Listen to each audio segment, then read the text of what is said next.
పాకిస్తాన్ సైన్యంలో తీవ్ర సంక్షోభం. పాక్ సైనికుల్ని చంపేస్తున్న బలూచిస్తాన్ ఆర్మీ. రాజీనామా చేసి పారిపోతున్న సైనికులు.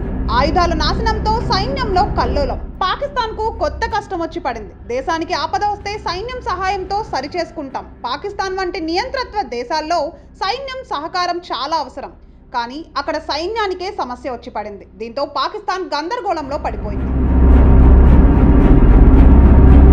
దాడులు చేసి ప్రత్యర్థుల్ని చంపాల్సిన పాకిస్తాన్ సైన్యం ఇప్పుడు ఆత్మరక్షణలో పడింది.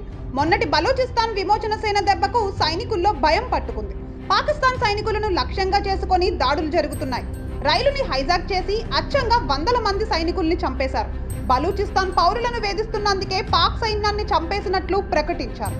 అంతేకాదు, పాకిస్తాన్ సైన్యం మీద మరిన్ని దాడులు ఉంటాయని తేల్చి చెప్పేశారు. ఇక దీంతో పాకిస్తాన్ సైన్యంలో వణుకు మొదలైంది.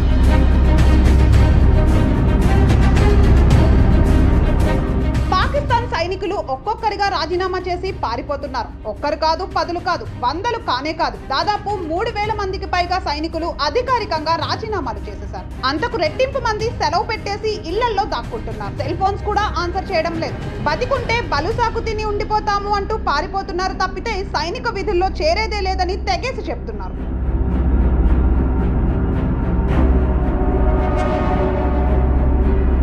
దీంతో పాకిస్తాన్ సైన్యంలో సైనికుల సంఖ్య విపరీతంగా తగ్గిపోతోంది.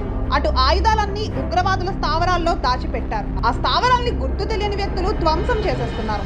పాకిస్తాన్ ఆయుధాలు ఎక్కడెక్కడ దాచారో నేరుగా అక్కడే దాడులు జరుగుతున్నాయి. ఏకకాలంలో ఉగ్రవాద నేతలు, ఆయుధ సంపత్తి సర్వనాశనం అయిపోతున్నాయి. దీంతో పాకిస్తాన్ పరిస్థితి అతలాకుతలం అయిపోతోంది.